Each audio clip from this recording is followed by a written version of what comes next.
Hello friends, welcome to Anitha tasty corner Tamil.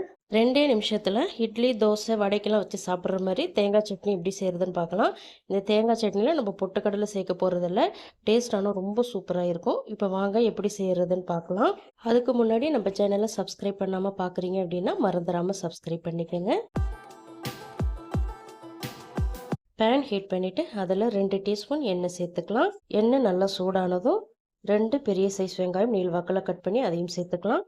காரத்துக்கு தகுந்த மாதிரி காஞ்ச மிளகாய், 4 பூண்டு பல் சேர்த்துக்கங்க. இது எல்லாத்தையுமே சேர்த்துட்டு நல்லா வதக்கி விடுங்க. வெங்காயத்தோட பச்சை வாசனை போய் கொஞ்சமாக கலர் மாதிரி வரும், அது வரைக்கும் வதக்கிக்கணும். இப்போ பார்த்தீங்கன்னா வெங்காயத்தோட கலர் நல்லா மாறி வந்திருக்கு.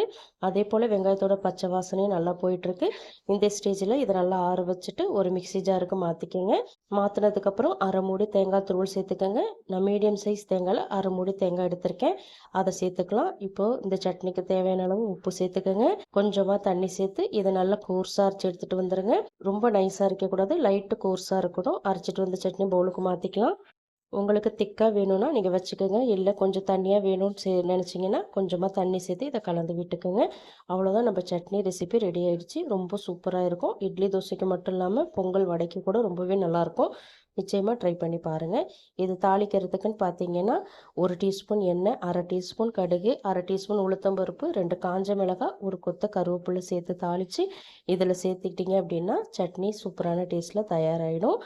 நிச்சயமாக உங்கள் வீட்டில் ட்ரை பண்ணி பாருங்கள். தேங்க்ஸ் ஃபார் வாட்சிங் ஃப்ரெண்ட்ஸ். நாளைக்கு இன்னொரு வீடியோவில் சந்திக்கலாம்.